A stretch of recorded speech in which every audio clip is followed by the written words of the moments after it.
vais a aprender mucho aparte de poesía, de música. La música está presente en su forma de narrar.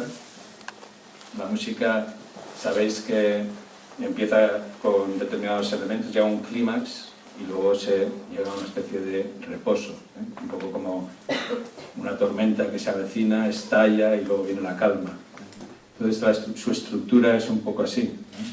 Lo bueno es que tú estás deseando llegar a ese momento, a ese punto. Y eso es lo difícil, conseguirlo con un lenguaje sencillo pero eficaz. Utiliza, evidentemente, cuando él obvia tanta floritura, hace que tú recrees en la historia. Entonces el lector no tiene más remedio que ponerle sí. Tiene que completar esas elipsis que él deja ahí, esos espacios. O sea, que cuando tú vas a leer esta novela es como si echaras nocilla en un pan. Vas rellenando los huecos que él deja para que tú metas tu subconsciente. Luego es muy técnico, evidentemente. Esto no lo digo yo, lo dice gente especializada. Es increíblemente técnico, tanto a la hora de estructurar como de expresarse en su narrativa. Esto podría estar hablando de él.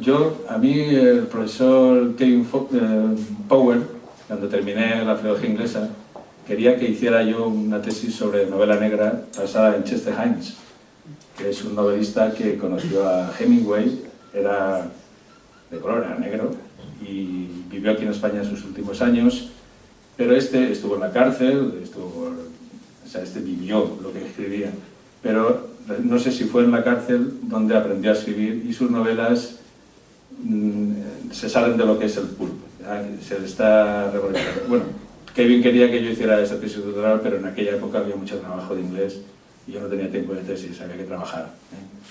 A lo mejor ahora cuando me jubile le he dicho que le haré la tesis a él. Nunca se pierde la esperanza, siempre hay segundas oportunidades en la vida, que es de lo que va en realidad esta novela, de las segundas oportunidades. Todo esto lo va a contar él ahora. Ahora haré unas cuantas preguntas. En fin, no os va a defraudar, vais a llegar a un clima, vais a llegar a una calma con sorpresas constantemente. Os vais a olvidar de que es Sergio que está hablando y os va a hacer meteros ahí porque ha conseguido que el narrador sea un personaje hipnótico casi, y vais a aterrizar en ese mundo sórdido de ese infierno frío donde está lloviendo todos los días y la gente vive como vive. Es un tipo de realidad sucia, de alguna forma. A mí me recuerda un poco el ambiente, este ambiente sórdido a la película Blade Runner, en el que está siempre lloviendo y al final, en el corte que se hizo en los 80, el último día sale el sol. Hay un auténtico paralelismo en ese sentido. También me recuerda una película que se llama La huida de Sam Peckinpah. De hecho, al comienzo, cuando él sale de la cárcel, le dice a Lucas: nos volveremos a ver. Tu personaje le responde, porque eso no... en la película no, pero sigue esa misma tónica. Bueno, hay mucha disciplina a la hora de narrar. Está narrado en tercera persona y en presente, lo cual los técnicos dicen que es muy difícil. Es más fácil narrar en pasado, pero en presente es muy complicado y muy difícil, y él lo hace. Él parece que lo hace cuando lo lees, parece que es sencillo, que tú lo puedes hacer, igual que cuando alguien ve un Picasso y dice: esto lo puedo pintar yo, o ve una fotografía de Ralph Gibson y dice: pues esto lo puedo hacer yo. Pero cuando va a hacerlo se da cuenta de que no era tan fácil como parecía. Es decir, escribir así de sencillo es muy difícil. Su género, salpicado de poesía, porque él es poeta además, es músico, es un hombre multidisciplinar, es renacentista, es un ser renacentista, pero además su mente corre a una velocidad de vértigo, corren autopistas por su mente, lo cual eso hace que, sin tener tiempo, haya escrito ya 3 novelas y otras muchas cosas más que irán apareciendo pronto. Había pensado en leer algo de las poesías, porque la verdad es que me ha encantado leer una novela negra y conocer a un montón de poetas, y ahondar en ellos, que algunos de ellos no los conocía.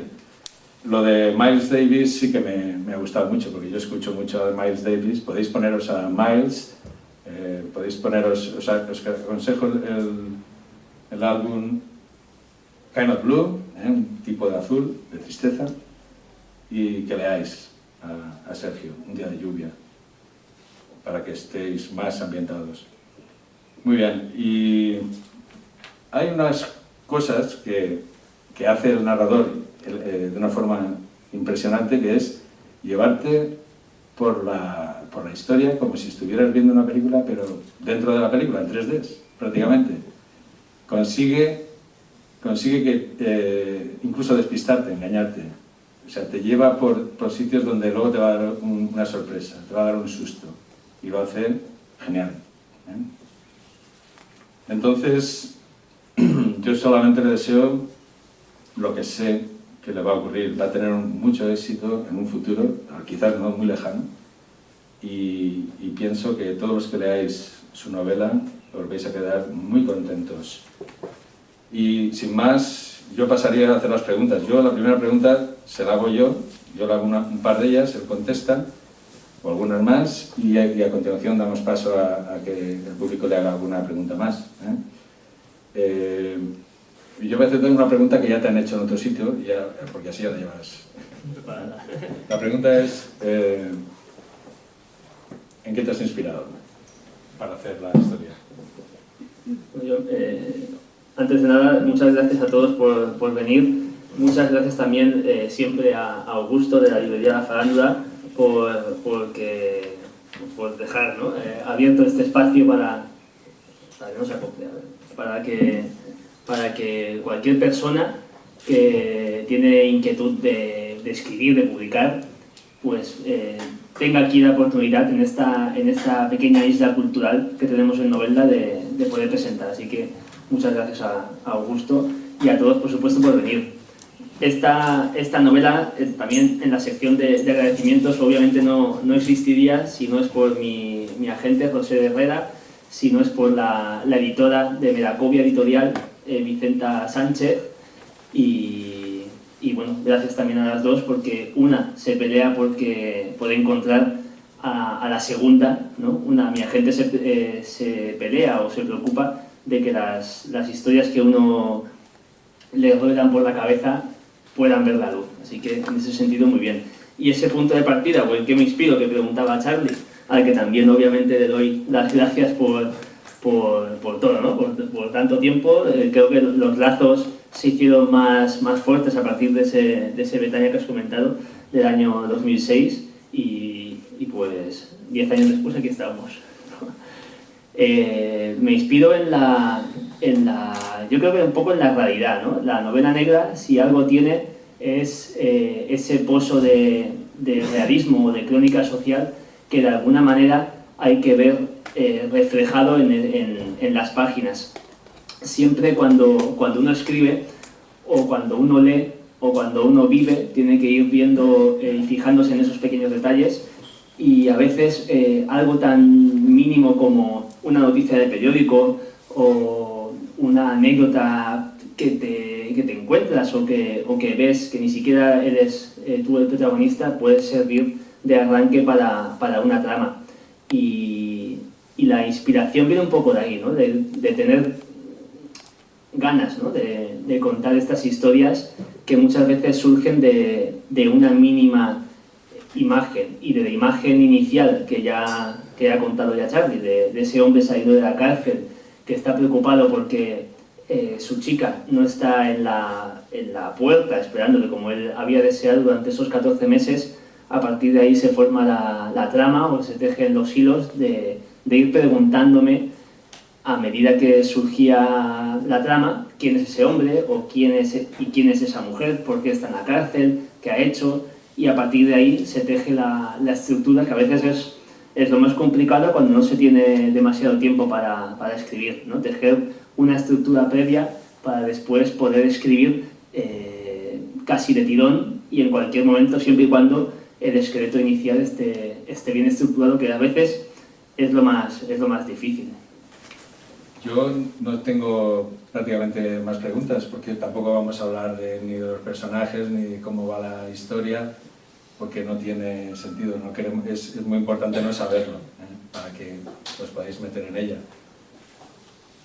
Por lo demás, ¿qué podríamos decir? Hablar un poco, si acaso, de esa labor que hace él en su escritura, en su narrativa, de cincel, de eliminación, de quitar todo aquello que es superfluo para que la acción fluya y que el lector no se le caiga de las manos, cosa que es muy difícil y que tu profesor decía que constantemente le llegan manuscritos que se le caen de las manos y que no puede acabarlos, incluso de gente afamada, de gente con nombre, que de repente se ve que se le ha encontrado el muro, se le ha acabado la inspiración, hace una novela y a la primera ya se le ha caído al suelo al que entiende del tema, vamos, al que entiende de este tipo de géneros. Que en definitiva, al final, el que lo tiene que entender es el lector, porque la crítica puede decir muchas cosas, pero si el lector no la compra, a Stephen King le pueden decir mil cosas, a Bukowski le pueden decir otras mil, pero tiene un público y la gente lo valora. Yo siempre les digo a los alumnos de fotografía creativa, primero, que tienen que tener eso que tenéis vosotros los escritores, un punto de partida. Y luego que hagan lo que tienen que hacer sin que les preocupen en lo más mínimo si es lo que se vende, lo que se lleva, lo que piensa la crítica, lo que piensa mis amigos. Tienen que hacer lo que ellos tengan que hacer, como ellos creen que tengan que hacerlo, y lo demás ya lo dirá el tiempo, la historia. En fotografía, igual que en literatura, supongo que hay mucha gente que se ha muerto totalmente anónima y nadie ha sabido reconocerlo. Tú vas a tener la suerte que con 21 años o 23 o 22 ya tienes 3 novelas, que la gente piensa que tienes 2, pero tiene otra que se llama La mirada del perro. En 32. Me ha quitado 10 años. Quedó bien. La mirada del perro, que también la aconsejo, es su primera novela. Si os ha gustado la del el repicar monótono del agua, que es un poco la eternidad, suena así, seguramente que La mirada del perro os va a gustar, es muy divertida, ¿eh? Y es una novela de juventud, tendrías 20 y pocos años, ¿eh? Entonces esto es una pieza única porque se la imprimieron y me la regaló. Entonces me la leí, apunté aquí en una etiqueta de Budweiser, ¿eh? ¿Veis aquí la etiqueta de la cerveza? Y detrás, el día que terminé de leérmela, en el 2007, y lo convoqué aquí al bar de O'Connors, ¿eh? Para comentarla. Estuvimos unas 3 horas hablando de La mirada del perro. Y yo a muerte criticándole a tope, ¿eh? Y de allí ya empezaron a cruzarse las primeras ideas del pentagrama, del asesino del pentagrama. Pues empezamos a ver, tienes que hacer algo de misterio, de intriga, de algo que tenga algo que resolver, un asunto. Y él empezó a contarme ya del tema de una persona que a través de las notas musicales, de Bach y tal, se convierte en un asesino en serie, etc. Bueno, aquello fue un esbozo, no lo comentaba antes, pero eso sí, él no se acuerda porque como lleva una vida tan intensa, no se acuerda. Yo me acuerdo porque tengo aquí las pruebas. Tengo la etiqueta de la cerveza y la novela, ¿eh? Y claro, te acuerdas de esto. No sé si quieres tú añadir alguna cosa más que creas interesante o damos paso ya a que tú hagas sus preguntas. Otra cosita. Yo creo que a veces una novela lleva a otra, o una lectura, o una película, una cosa siempre lleva a la otra y nunca hay que parar de darle a la cabeza. Eso que has dicho es importante, lo del trabajo del cincel, ¿no? Muchas veces es complicado ver, ¿no? Que uno vea algo y diga, esto es tan sencillo que también lo puedo hacer yo. Es el trabajo, ¿no? de recortar mucho, de intentar que las descripciones o los diálogos tengan solamente lo justo, que cada escena te lleve a la siguiente. La novela está estructurada o toda la narración, toda la novela transcurre a lo largo de una sola semana, de 7 días, y cada uno de esos días conformaría un gran capítulo, subdividido además a su vez en pequeñas escenas o subcapítulos que, al igual que las tomas o las secuencias de una película, van desarrollándose en alguna... Tenemos primero la escena focalizada en este expresidiario y luego van surgiendo distintos personajes que complican la trama y que hacen que la trama transcurra paralela hasta un final, hasta un clímax que los personajes tendrán o encontrarán una relación o un punto en común allí. Lo que ha comentado Charlie, ¿no? Siempre en aquel día, noche, imagino que se nos alargaría, de la mirada del perro, empezó el germen del asesino del pentagrama. Creo que el germen de Repicar monótono del agua, que es la novela que presentamos hoy, estaba una vez ya publicado el asesino del pentagrama y bueno, pues ahí tenemos novelas que, si no pasa nada, verán la luz en pocos meses o en el tiempo que sea preciso y que vienen a ahondar en lo mismo, ¿no? En esa línea de narrativa negra, de enigma, de policíaca, que en ese sentido, como os decía antes, pues viene a explicar un poco la realidad o quiere ser esa crónica de la actualidad. Como ha comentado Charlie, si alguno o alguna tiene alguna pregunta o si alguien, sin desvelar nada de la trama, se la ha leído ya y quiere pues comentar algo, preguntarme algo, aquí estamos. Es complicado, ¿no? Como todos los inicios son difíciles, pero yo probaría siempre a los inicios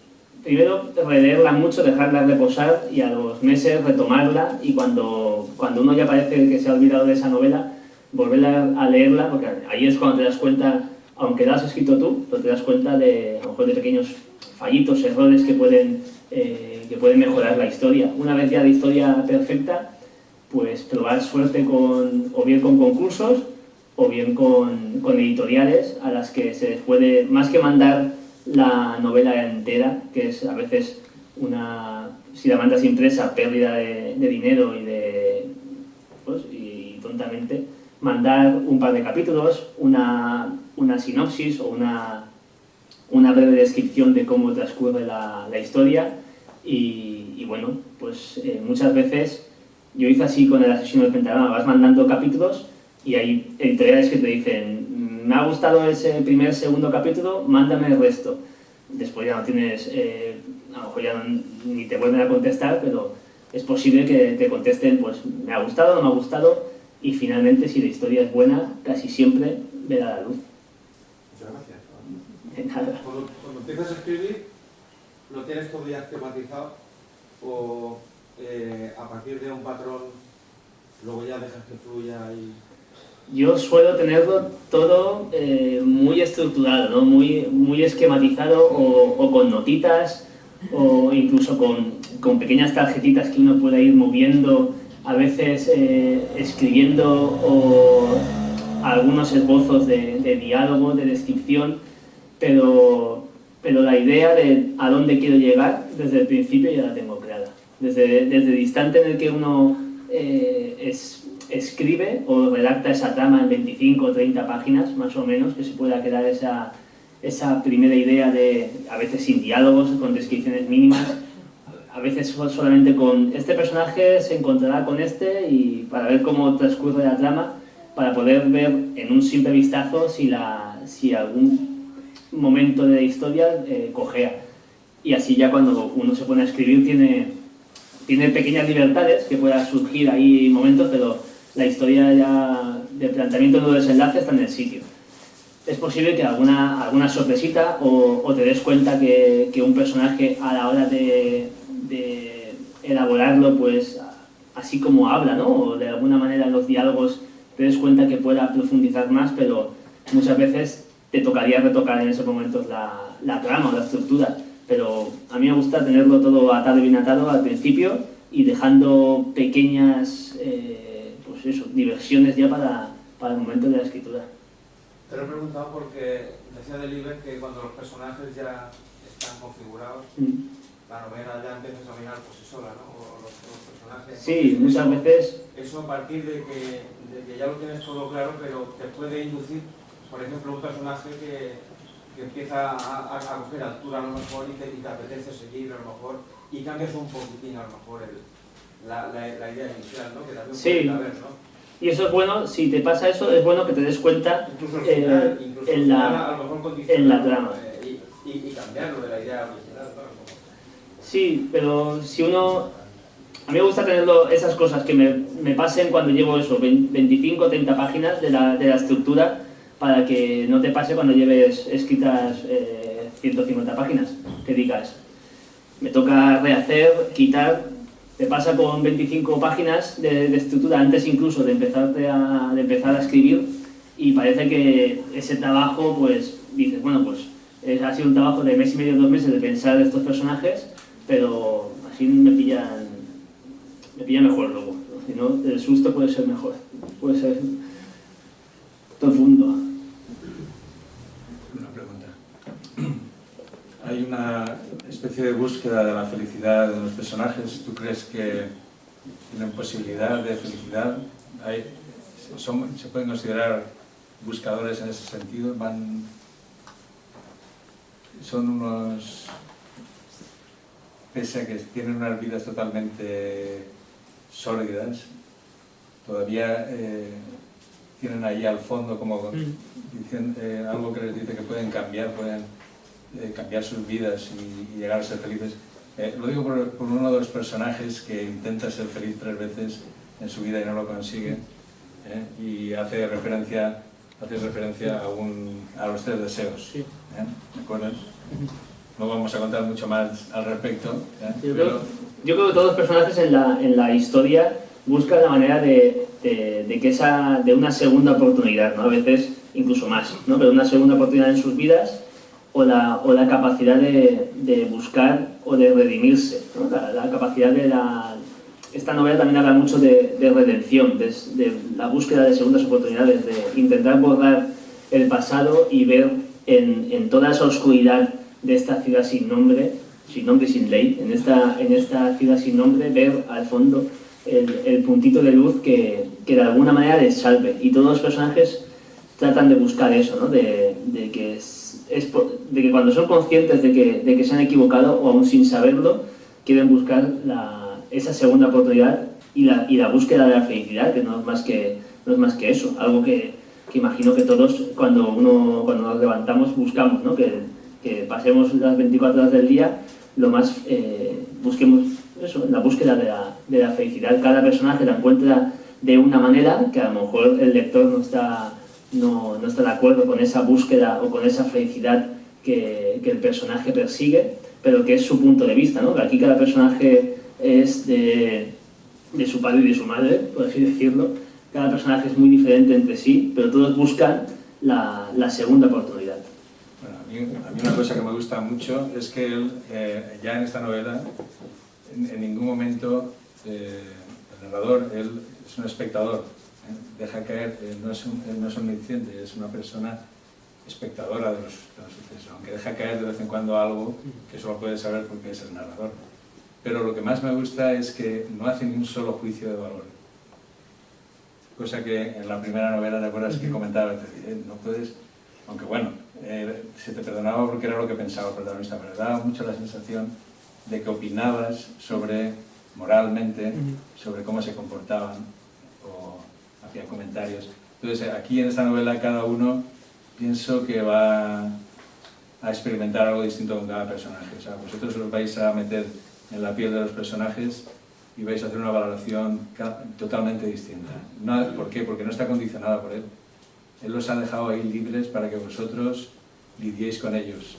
Y de ahí va a salir lo que os he comentado antes, una novela personalizada totalmente, porque va a haber quien sienta desprecio por algunos personajes, mientras que otros van a sentir empatía. E incluso pueden llegar a caerles bien a algunos personajes pero él no en ningún momento dice este es el héroe, este es el antihéroe. Hay un poco aquí, si yo le preguntara, ¿hay un héroe, hay un antihéroe o alguien que pudiéramos decir un protagonista, alguien que merezca el nombre de héroe? Yo creo que sí que lo hay, pero el lector lo descubrirá, ¿no? Vosotros lo descubriréis al final, y es posible que cada uno tenga su propio héroe en la trama. Es una historia hay varios personajes, focalizamos la aventura, por así decirlo, en Lucas cuando sale de la cárcel, pero casi enseguida ya se nos abre un abanico de distintos personajes para que vosotros os sintáis no identificados, pero sí a lo mejor más próximos a uno u otro. Con las personas que ya han acabado de leer la novela, muchas veces comentábamos, ¿no? Pues esta mujer, o esta chica, o este personaje, o este o el otro, que se siente más realmente como protagonista. No tiene por qué salir ni siquiera en la contraportada o en la sinopsis. A veces son personajes que surgen y tiras del hilo, y ahí hay una historia detrás que también merece ser contada, ¿no? Es una novela que empieza y acaba, como os decía, ¿no? Durante una semana, pero no me gusta escribir ese tipo de novelas que son un mundo en sí mismo, ¿no? Esta novela obviamente es un mundo, pero es una semana de ese mundo que tiene su antes y que tendrá su después, con historias cerradas, pero que el lector tendrá, como ha dicho ya Charlie, el lector muchas veces tiene que completar esas historias o esas distintas tramas que recorren esa semana de las vidas de estos personajes, en una semana lluviosa como la que hemos tenido, en la que parece que al final, como hoy, siempre sale el sol, ¿no?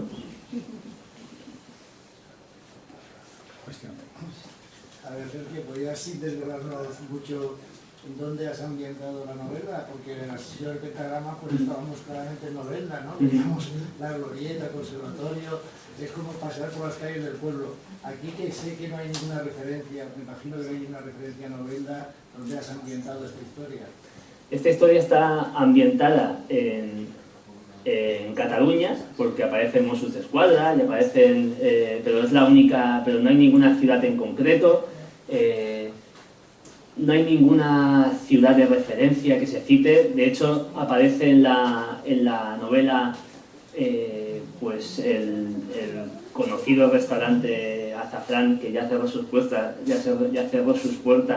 en novela. Aparece el Azafrán, pero un Azafrán completamente distinto del que pudiéramos recordar. Aparece también un barecillo de Petrer, que es donde vivo ahora, y ese barecillo de Petrer está totalmente reformado en la novela, con el cuadro de Casablanca y demás, ¿no? Que está en ese bar-restaurante, pero que la estructura o la arquitectura de ese restaurante no tiene nada que ver con el de la realidad o con el de la novela. Y así que está ambientado en una ciudad, como os decía, ¿no? Una ciudad sin nombre y una ciudad sin ley, una ciudad en la que, como muchas, un río transcurre por el medio, y ese río sirve para separar el barrio malo, ¿no?, en el que transcurre buena parte de la trama de la novela, un barrio completamente en crisis, desolado, devastado, y separa el puente sobre el río, separa de la ciudad con su catedral, de la ciudad limpia en la que todos quieren vivir, ¿no? A veces, y uno de los personajes lo dice cuando aparece un taxista que dice que ni siquiera los taxistas o los autobuses urbanos se atreven a cruzar el puente y entrar en ese barrio. Es un poco el barrio en el que nadie querría entrar, y al mismo tiempo todos los personajes buscan la manera de salir de ese barrio, que es salir de las vidas que en el fondo no quieren. Y sin más, yo creo,